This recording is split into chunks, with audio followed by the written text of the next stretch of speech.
Good evening and welcome to an extended Inside Government show for the spring 2020 semester here at Cayuga Community College, and a show that's broadcast on Spectrum, Verizon Fios, the Auburn Regional Media Access, better known as ARMA, as well as WIN 89.1, the college's radio station.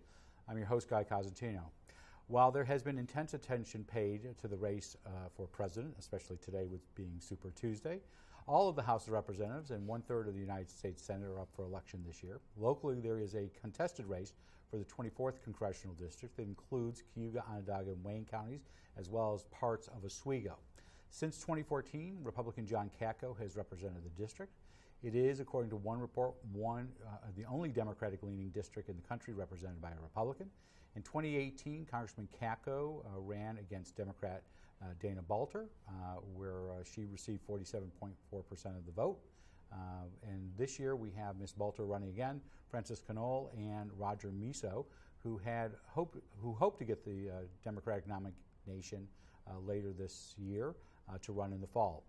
In several voter reforms that were enacted by the New York State Legislature last year, the biannual congressional primary election has been moved from early September to late June of every year. That is a change for us because we've not been able to do fall forums for the primaries because they've been too early. But this year we're doing an experiment here in the spring for the 24th Congressional District and extended invitations to Ms. Balter, Mr. CONOLE, and Mr. Miso, and they've all agreed to participate to talk about their campaigns, about the issues they face, and also introduce themselves to the community if they haven't run before. A similar invitation has been offered to Congressman Katko for March 17th, and we hope he will be in the studio to join us that day for a similar interview since Congress is not in session. And we do hope to have all three Democratic candidates in the studio on Thursday, April 29th for our series of forums that we will be kicking off. But we are kicking off this series of introductions of the candidates with Democrat Francis CONOLE. Welcome to Inside Government. Sorry for that long intro because we never do this with candidates who are running for office alone. God, so thank welcome. you so much for having me on today. Well, thank you for also being the first one willing to step forward and doing this.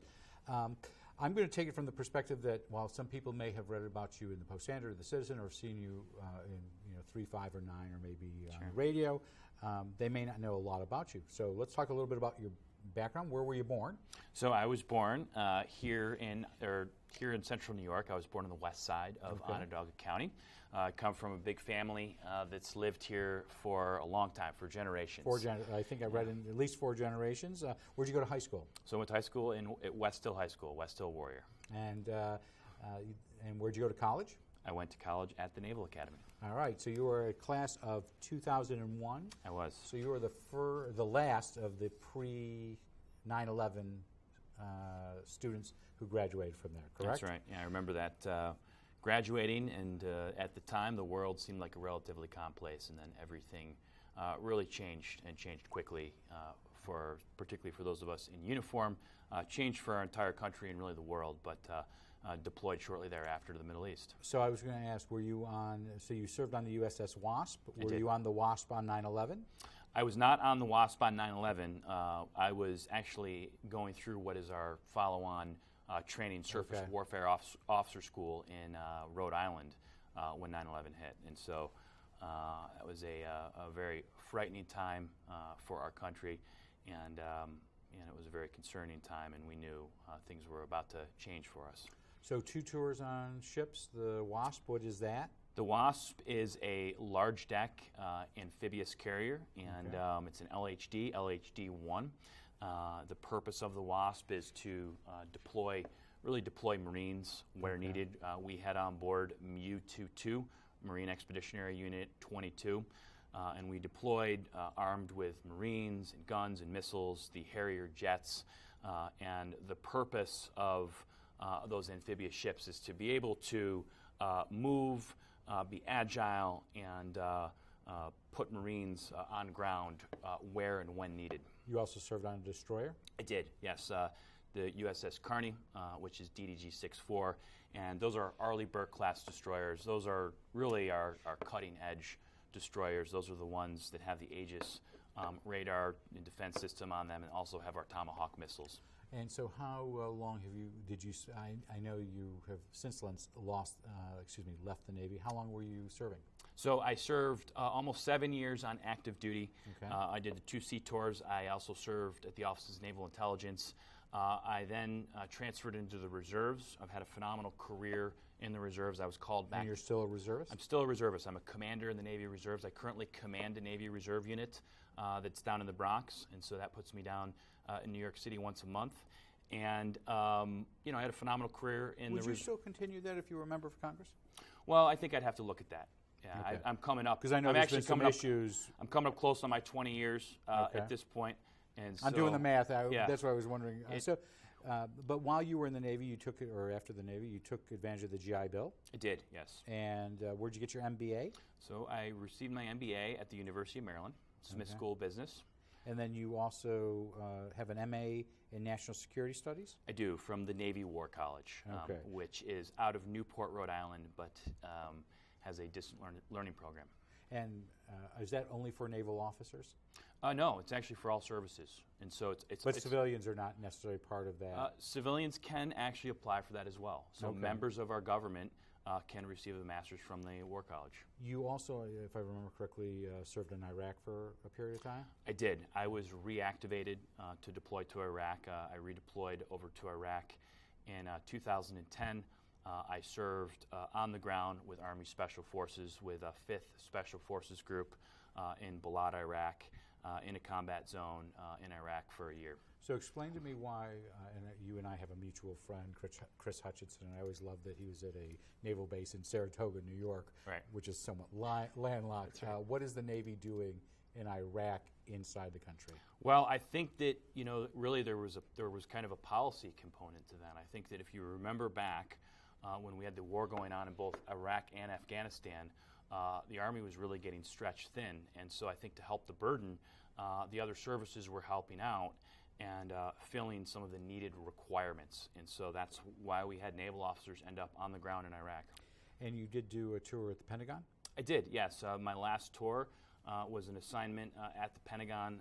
I began over there as a civilian. I applied for an opportunity to serve in the Office of the Secretary of Defense, Middle East Policy, and served under Secretary Ash Carter under the Obama administration. They, at that point, towards the end of his tenure, activated me, and then I served out the rest of my time in uniform. Okay, and then so you have, what have you been doing since you left? You're still a reservist, but what have you been doing since then? Well, so, I returned home last year, remained active in the reserves, continue to command a unit in the Navy Reserves, and other than that, right now, I'm a full-time candidate. Okay, Yeah. So are you married? Not married, no. Any children? No kids, yeah. Have you ever served on a not-for-profit board? No, I have never served on a non-for-profit board. So what's on your bedstand right now? What book? What are you reading? The book that I'm reading right now, actually, is one of the Star Wars books. Okay. I am a bit of a science fiction geek. That's all right. And it's one of the newer Star Wars books, the book on Thrawn, and I love Star Trek and Star Wars, and when I want to decompress, sometimes I like to read for pleasure. And why would you need to decompress running for Congress? It's a nonstop job. In fact, we've been doing this now for almost a year, going 90 miles per hour with our hair on fire. And, it's really been the true honor of my life. So why run for Congress? Well, listen, as I said, I've been out on the trail now for almost a year. And the reasons why I decided to run, I get reminded of them almost every day. And it's a story of our home here in Central New York. It's a story of our country. And it's a story of the future we want to leave for our children and our grandchildren. What are our values as a country? Are we standing up for those values? And what kind of future do we want to build right here in Central New York? And that story is very much connected to my story growing up here and my story of service. The same things that drew me to a life of service drew me to run in this moment, because I do believe we're facing a lot of threats to our American values, and I also think that our hardworking families are confronting a lot of threats. Do you think John Kakko has done a horrible job, a fair job, a middling job? What's your assessment of him? And by the way, if he's in the studio, we'll ask him the same thing of you. Well, listen, I don't think John Katko is doing right by us when he supports a tax bill that raises taxes on a lot of Central New Yorkers. It puts the entire Affordable Care Act at risk. It balloons. So you support the Affordable Care Act? I absolutely support the Affordable Care Act. Do you think it needs to be tweaked? I know it's going to be, there was a news story yesterday that it'll be facing a court challenge again in the Supreme Court. Does it need to be tweaked at all? Well, I think that, we have to remember the Affordable Care Act achieved a lot of great things. Insured 20 million Americans. It allowed young people to stay on plans. It made it, you could no longer discriminate for pre-existing conditions. But where it fell short is that costs continue to go up. And that's the major issue that I think we need to confront. The cost of health care and prescription drugs continue to go up. It's the number one issue I hear in the district right now. People's health care continues to go up. Prescription drug costs continue to go up. Some people are paying more for health care and prescription drugs than they are for their mortgage. And really, I think it needs to be American value that we need to have universal, affordable health care. So do you support a Medicare for all system? Because I know that's a lot of this is overshadowed by the national campaign. But do you support a single payer system for the United States? I support a public option, something that would allow Central New Yorkers to buy into. And I tell the story, look, my father similar to what Mayor Buttigieg was suggesting during the campaign. Similar. I know he's dropped out, but that was something versus a full uniform system of the government involvement. And I will tell you, my father was in healthcare his entire life. He finished his career at a long-term care facility in Morrisville as the administrator. When he retired, my mother and father had that realization that my mother was going to be gap coverage. She was 3 years until she would reach Medicare. They started shopping for plans, astronomical, the plans that they're looking at. So, listen, we need to take action on this. Now, luckily, he was a retired Army colonel in the Army Reserve, so he could buy into TRICARE. TRICARE is a public-type option, and every American, every Central New Yorker should have that opportunity to buy into a Medicare for all type plan. So how do you pay for the public option? Well, I think we need to start by getting rid of this Trump tax scheme that takes all of the benefits, all of the breaks to millionaires, billionaires, and corporations. And we need a tax plan in place that really invests in the middle and the working class. And so we need to look at that. And I think that the cost of not doing anything, right, is probably going to be more than the cost of enacting this plan. Is the tax issue itself the only issue you have with Congressman Katko? No, I've got a number of issues with him. I think that, one, he's not showing up. He hasn't done a town hall in over 900 days. He takes large quantities of money from corporate PACs and special interests. Are you taking any PAC money? I'm not taking any corporate PAC money. Okay. And I will tell you that one of the reasons why I decided to run in this moment was to get this dark corporate PAC money and special interests out of our government. It literally prevents progress on so many of the issues we're talking about. So you're taking no PAC money from businesses. How about for other political action committees other than for party committees? I'm not taking any corporate PAC money. And, okay. And the corporate PAC money is what I truly believe. Take a look at how much money John Katko takes from corporate PACs from the fossil fuel industry. Take a look at how much money he takes from corporate PACs from the pharmaceutical industry. So starting the year, and I was just going through the numbers last night, preparing for this, the numbers right now have you at about $250,000 as the end of, I know the numbers have changed in the last month and a half, but the end of January, the numbers for December 31st had you at about $250,000. He's at about $1 million during that same time period that this is covered. He spent about $2 million. You've spent, it looks like, about $750,000. Is that roughly what the numbers you would say? We came in to this year with about $250,000 on hand, and last I looked, Katko has about $1 million on hand. But again, look at where he's getting his money from. We're getting it all from individual. Can you overcome that cash advantage? We can overcome that. We need to work really hard, and we need to continue. One of the reasons why we've been able to raise money is because people are investing in our message and investing in our vision of taking on these healthcare challenges and the cost of healthcare and protecting our climate. Look what's going on our lake right over here, right? So we'll get to that in a second. I want to just deal with the dollar issue for a few minutes. Where are you getting most of your money? Well, most of it is small donor. Okay. And you have an average that you know of? I will get you those numbers, Okay. but most of it's small donor. Most of it's from here in New York. So, So we've been raising... New York or central to central New York, the 24th district? The state of New York. State of New York, okay. And we've raised a lot from central New York as well. And how much money do you think is coming into this district for this particular race at this point? I don't know that amount. We're really more focused on connecting with the voters and connecting with constituents. Is there anything John Katko is doing that you do approve of? Well, listen, I think that I think there's a lot that I don't approve of that he's doing. I don't think I approve of him endorsing Donald Trump. I don't think I approve of him inviting Devin Nunes for a $1,000 plate fundraiser if we want to talk money. So speaking of the issue of the president, were you surprised that John Katko, he did not endorse, if I remember correctly, did not endorse Donald Trump in 2016, largely based, I thought, on the Access Hollywood tape, but has since endorsed him. Were you surprised at that change? I think that it just shows you that Washington has changed and continues to change John Katko. Because to fall in line and to endorse a president, it wasn't just the Access Hollywood. It's been the separation at our borders. It's enacting policy that hurts our planet. It's attacks on women, attacks on entire groups of people, racist comments.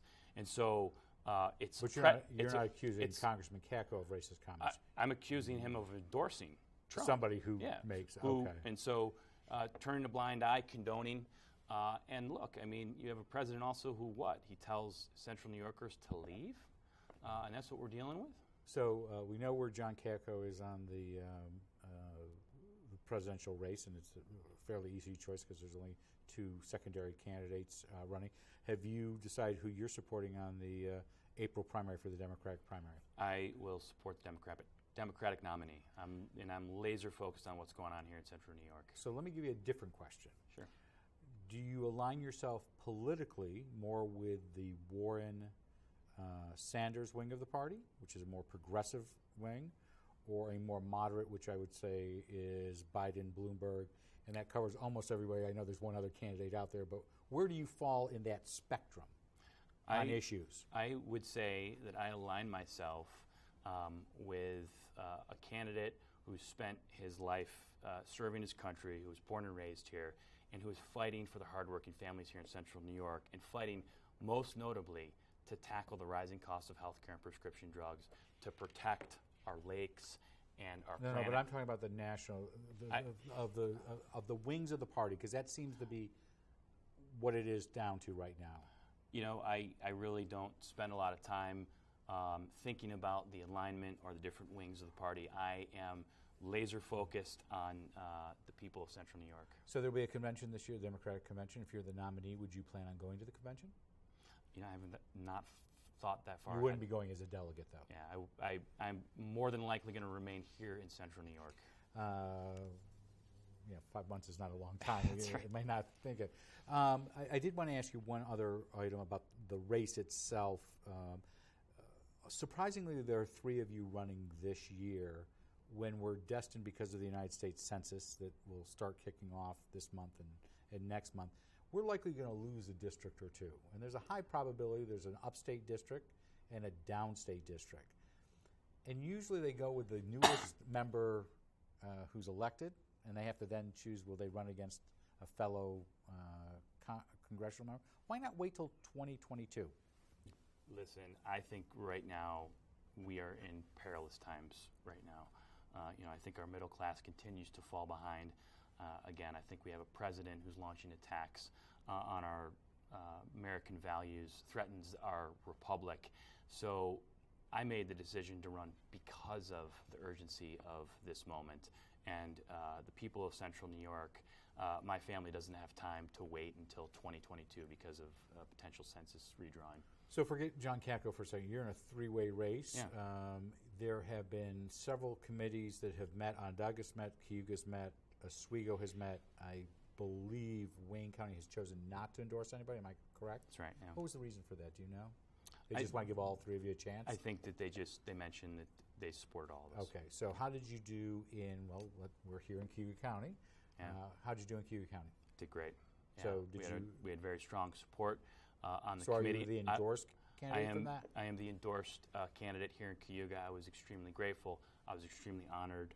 We have spent a lot of time over the last year connecting with and engaging with the people of Cayuga, and I think we saw that in the endorsement, and I think they endorsed me as well because of my belief that I'm the candidate to beat John Katko. I was also very honored to receive the endorsement of the Mayor of Auburn, Mike Quill. So so this show is also broadcast in Onondaga County. They also met. What did they decide? Onondaga also designated me as the endorsed candidate. And so that leaves, there's a portion of Oswego County who did they pick somebody to endorse? Yes, they did. Was that you? That was not me. That was Ms. Balter, correct? That was, yes. Okay. Yes. So Mr. Misso has not picked up any county committees. You have the two largest in bulk and population. Am I correct on that? That is correct, yes. Okay. What do you think you mentioned healthcare, so let's leave that off the table right now. And you mentioned the tax cuts. What do you think are the 2 or 3 top issues for the 24th Congressional District? Well, I mentioned, I think healthcare is the top issue. I think second really is economic security. And really, that kind of branches off and has connective tissue to so many of the other issues we're talking about. But when you look at the middle class squeeze that's going on throughout central New York, really wages have remained stagnant, and the cost of everything continues to go up. The cost of child care goes up, right? The cost of health care and prescription drugs goes up. The cost of higher education goes up. So we really need a government in place that helps address the concerns of our hardworking families. They're just looking for a little bit of a more even playing field, not massive tax cuts to millionaires and billionaires. It gives the stock market a little bit of a bump, but what does that really do for Central New Yorkers? So we have tough challenges ahead, but I'm committed to fighting for our hardworking families. Two top items right now are economic, and you mentioned healthcare.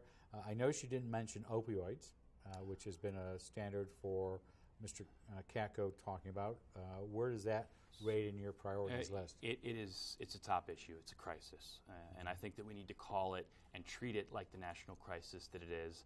I think the federal government, I think Congress needs to take more action to invest more. So what aren't they doing that they should be doing on that particular issue? Well, I think that we definitely need more direct funding invested in treatment, in prevention as well.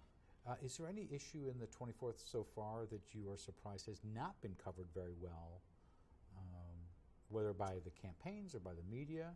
Well, listen, I think that the voters here in New York have been very clear, and one of the things that we've done is we have not stopped engaging with the Central New Yorkers in all 4 counties. We launched CONOLE on Your Corner in July. We've done backyard barbecues. We've gone into barbershops. We've gone into homes. We've gone into restaurants. And we've held these events specifically to connect with voters and hear their concerns. And, Central New Yorkers aren't shy. If they've got something that they feel is not right or not going well, they'll tell you. It's a very rudimentary question. Yeah. What do you think the role of a member of Congress should be? I think that the role of a member of Congress should be to improve the lives of his or her constituents. And how do they accomplish that? Well, I think that first you have to take a look at the challenges. You have to listen. You have to understand the challenges that your constituents confront. And then you need to take a pragmatic approach, roll up your sleeves, and make a plan to make things better. So one of the ways to do that is often stated is that what committee assignments you would ask for in the House. Yeah. Have you got any thought of what you have interest? I haven't really gotten that far yet. Certainly, given my background in the military and intelligence, armed services, and intel, would be well suited. But I am just very much focused on this race right now. So let's talk about current events. Yeah.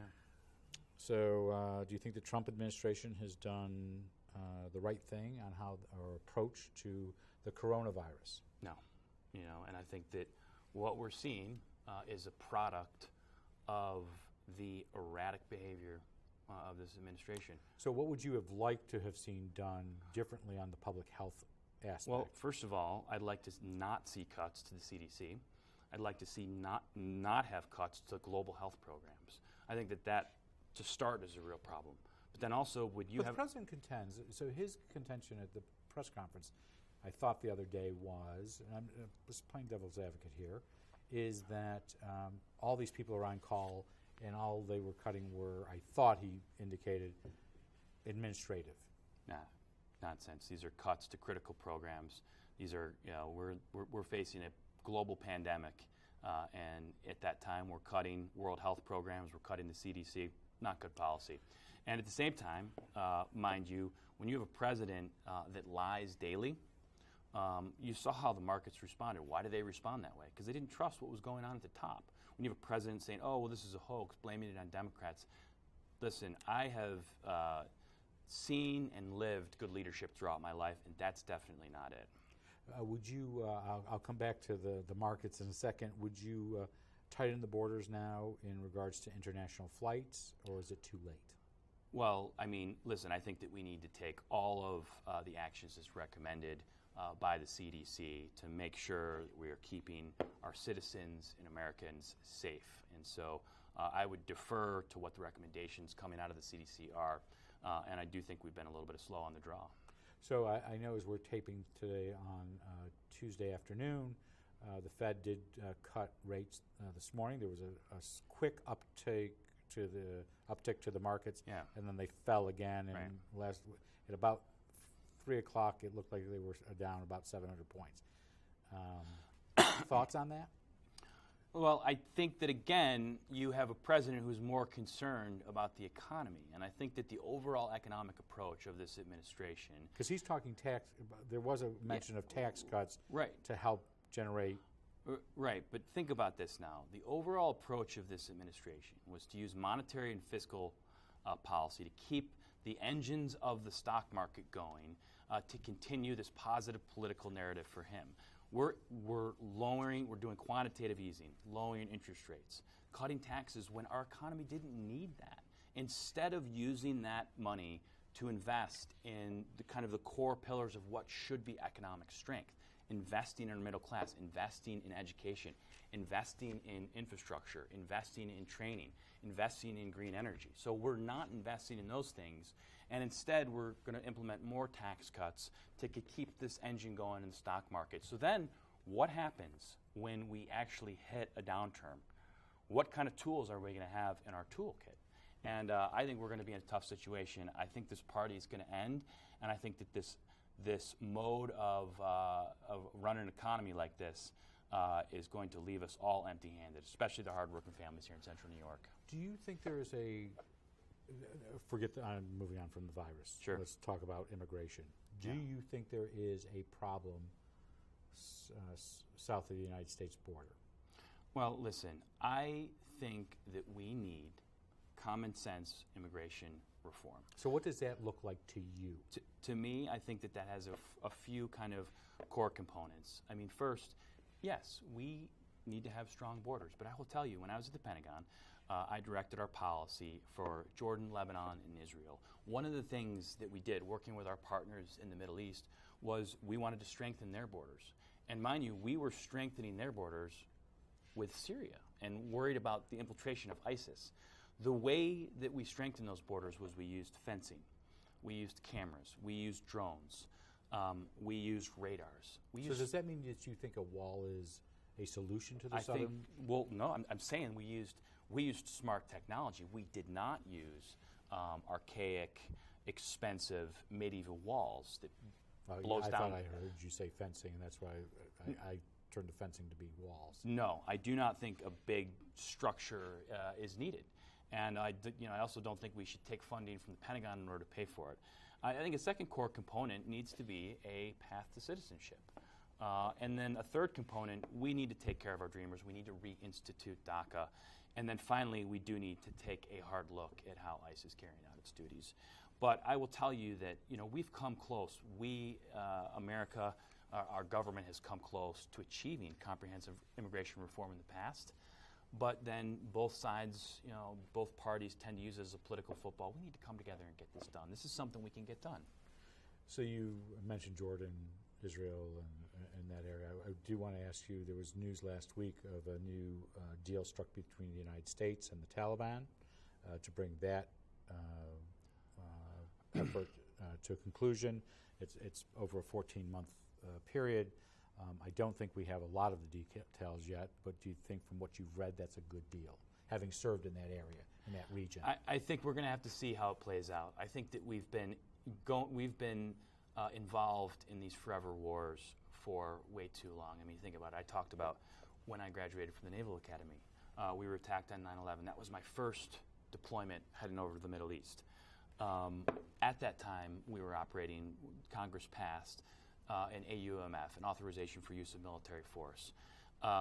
We've been operating under that same AUMF. We, the Department of Defense, and the military has been operating under the same AUMF since that time. We're sending young men and women over to Afghanistan and over to the Middle East who weren't even born by the time this AUMF is passed. So I think writ large, we really need to take a hard look at these ongoing and forever wars in the Middle East. We need to make the Pentagon and the Department of Defense come up. Congress needs to do its job. Congress needs to do its job of oversight. Make the Pentagon and the White House come up to Capitol Hill, explain what the strategy is, right? What are the objectives?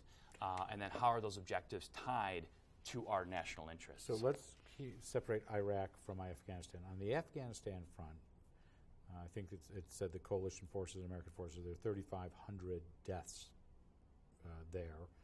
Was it worth it, in a bottom line, to go in there in 2001, 2002? Well, I think we had a mission at the time, right? This was after 9/11, and I think it was the right mission at the time. But I also think that, when wars go on this long, when we can no longer clearly define what we're doing, why we're there, what the strategy is, things become murky and unclear. So how long were you in Iraq? I was in Iraq for a year. Was it right to go there?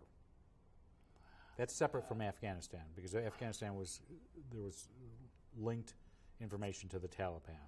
I think that war was fought under false pretenses. We went in because we thought there were weapons of mass destruction there. The intel was not correct, and again, 10 years later, I lost friends, loved ones, served a year on the ground there, and I think that was a tough war. What is the Defense Meritorious Achievement Medal?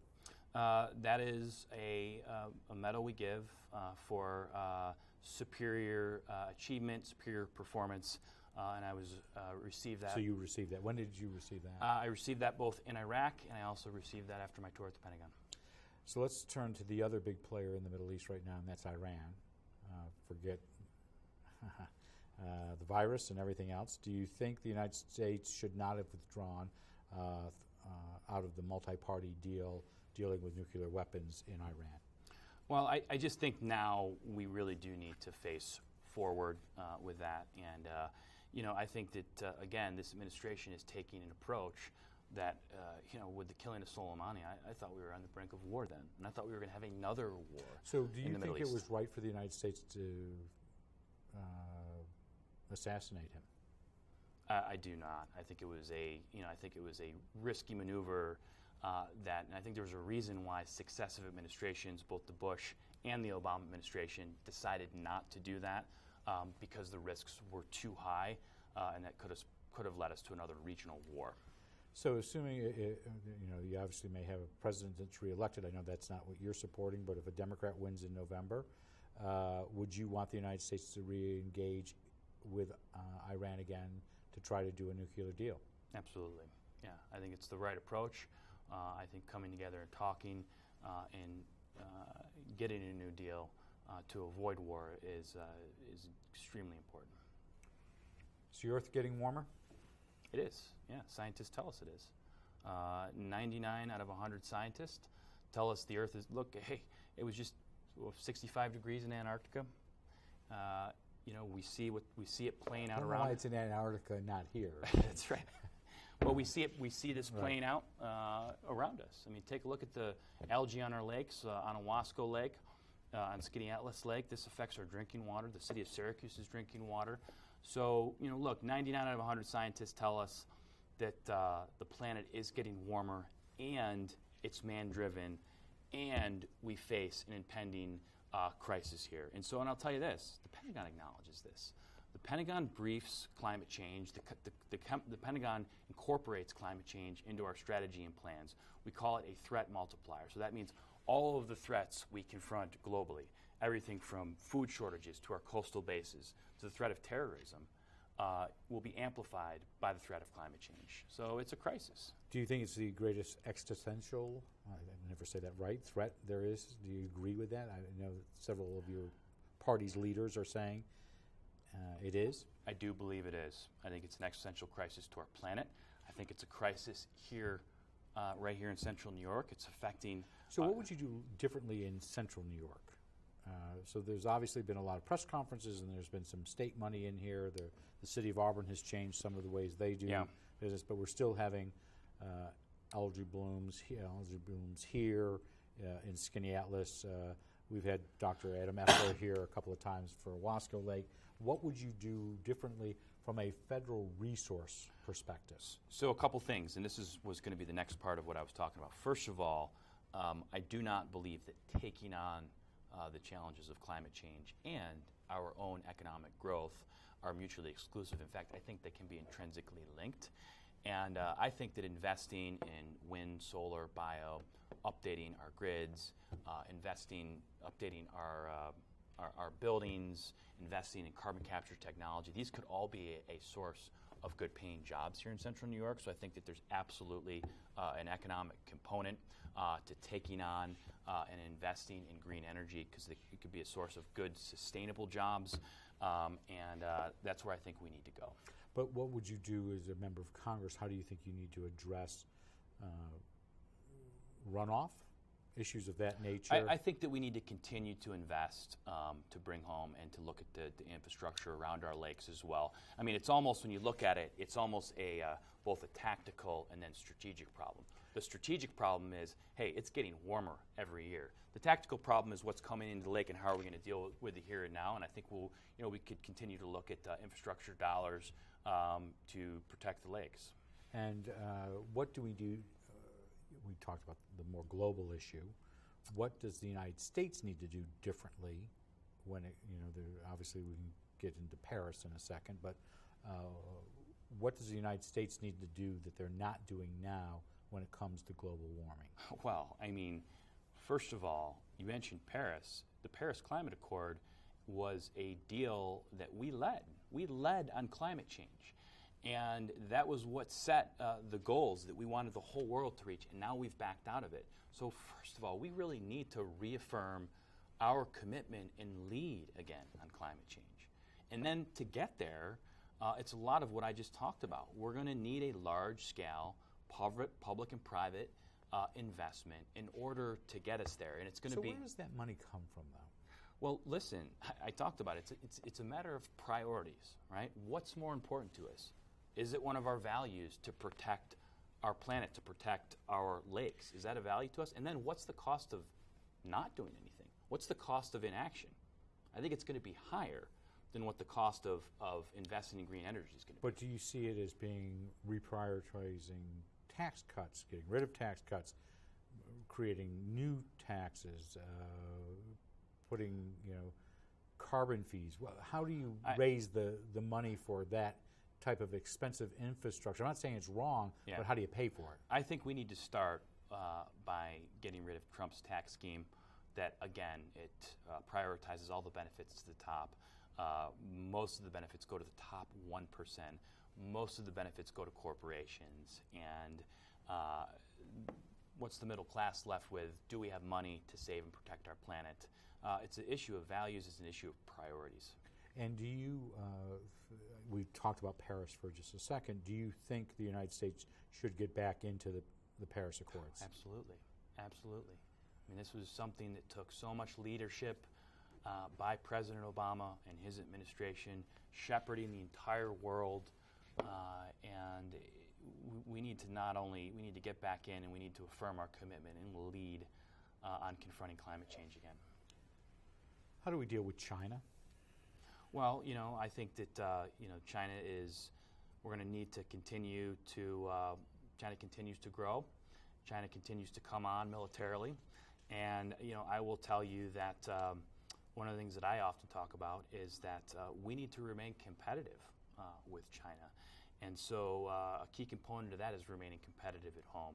So, do you think the administration's trade policies over the last year have done so? I think the trade policies have been reckless.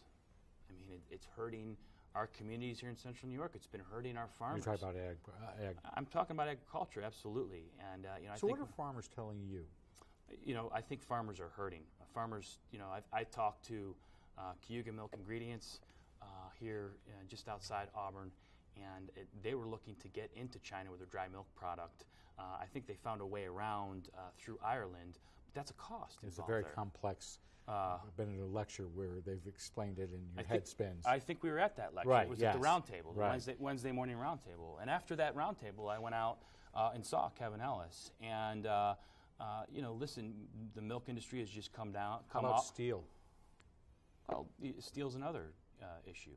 So that's obviously a big issue here in Yeah, Auburn. with Nucor, yeah. I mean, these trade wars don't help. They don't help our farmers. They don't help steel. They don't help our hardworking families. And so it's the wrong approach to trade, and it hurts Central New Yorkers. How about Russia? Do you think they're interfering? I do, yeah. What steps would you take to stop that? Yeah, well, look, I mean, we need to get stern with Russia. We can't have a president in a podium next to Putin looking as though he's one of his lapdogs or his best friends. So we need to get stern with Russia on all levels with our foreign policy. And we need to take measures to protect our election security. Because one thing that was clear from the Mueller report was that was the most pervasive, widespread, concentrated attack on our elections. And it's only going to get worse. So do you think we're prepared for this November? Well, I think we need to keep working on it. Okay. A couple of other, we got 2 or 3 more minutes to do. I want to ask you, one of the favorite topics we have here in this studio is forums. When you're running for office, every candidate wants time and coming on board. Then once elected, sometimes they don't want to be the incumbent that gets challenged on that front. What is your position on participating in forums? I know you have one later today for a labor union. That's right. Yeah. In Syracuse. What's your position on forums? Well, I mean, listen, since we've launched this campaign, we have really lived this value of accessibility. I talked about CONOLE on your corner. I talked about being out, engaging with thousands of Central New Yorkers. We've done probably over 20 forums at this point, and we're going to. Which is with all of. Which is at with least all 2 or 3 of you. Yeah, we've done them in the city wards. We've done them with indivisible groups. We've done them with our counties, and we'll continue to do them. Do you plan on participating in the television forum here at the end of April? I believe so. Yeah, okay. Absolutely. And what about the fall? It will just continue. Because I think one of the issues, and we'll be asking all the candidates of that, not to give a preview, but last year it was basically they only focused on 3 television forums in the city of Syracuse. They didn't go out to the best of my knowledge, Wayne, Cayuga, or Oswego. I am running to represent all 4 counties, and we are going to continue to live this value of accessibility. So do you think if you were elected that you would commit to at least every 2 years a forum in the outlying, at least one in each outlying district, whether it's televised or not? I'm absolutely committing to town halls, forums, and accessibility. I wanted to ask you about money. I want to go back to money just for a second because these races are expensive. How expensive do you think this race, from all of you, the 3 of you, John Cackle, this is millions of dollars. Yeah. How much does a member of Congress get paid? Oh, yeah. Not, 100 something. So, seem a little weird to you? Yeah. Okay. It does. Where there's that much money. So, if you are the nominee, I'm assuming the Democratic Congressional Committee is not giving any of the 3 of you money currently, correct? No. But have you been talking to them about what happens if you are the nominee? Right now, we've been extremely focused on just raising the resources we need for this race, and on the. So you're battling it out on that front. You're not at the. We're not worried about what's going on in Washington with the alphabet soup, DCCC, DNC. We are focused. We have focused this campaign on building the support locally. But you do agree with national, like Cook and others who have said this is a winnable seat for Democrats. Sure. That's one of the reasons why I decided to run in this moment, both the urgency of everything we're talking about and the challenges that we confront and protecting our middle class. And yes, this is a winnable seat, and we're going to see John Katko in November. What would you like voters to know about you between now and the end of June 23rd is the primary? Yeah, I'd love them to know that I have been fighting and serving my entire life, and I will never stop fighting for the hardworking families here in Central New York. And that is why I decided to run in this moment, and that is why I decided to take on this mission. We want to thank Francis CONOLE for joining us for the last 45 minutes for this extended Inside Government. We hope to see you again for the 24th Congressional Forum, which will be at the end of April. I'll moderate, and citizens Jeremy Boyer will ask the questions, so we wish you well on the campaign trail. Thank you so much for having me on today, Guy. We will be back you're welcome. We will be back on Thursday. Dana Balter, who ran in 2018 and received the Democratic nomination, will be on. We'll also hopefully have the third Democrat, Roger Misso, here on St. Patrick's Day. That's what we're tentatively looking at. Or we may have Congressman Katko if he's available on that day, and Mr. Misso on a different day when Congress is not in session. Next week, we will have both Inside Government and Beyond the Front Page shows. On Tuesday, Auburn Superintendent of Schools Jeff Perazzola will be back in the studio with several students who went to Albany last month to advocate for increased school funding for the Auburn District. And we'll have a continuation of our public health discussions, this time on women, infants, and children, better known as the WIC program. Next Thursday, we'll get updates both from Nick's Ride, which is dealing with the opioid crisis, and the Schweinfurth Memorial Arts Center. Both are recipients of New York State Downtown Revitalization Initiative, better known as the DRI, and we'll talk about their plans. Before we go, though, we would like to let you know that you can send us your questions or thoughts. You can send them about future guests or questions you'd like to have guests asked to Inside Government Beyond the Front Page at COZGUYTHO@AOL.com or 141 Dunning Avenue, Auburn, New York, 13021. I'm Guy Cosentino for Community College. We want to thank you for watching. Hope you have a good night, have a great tomorrow, and we will see you back here in the studio on Thursday. And Alex will tell us when we're done.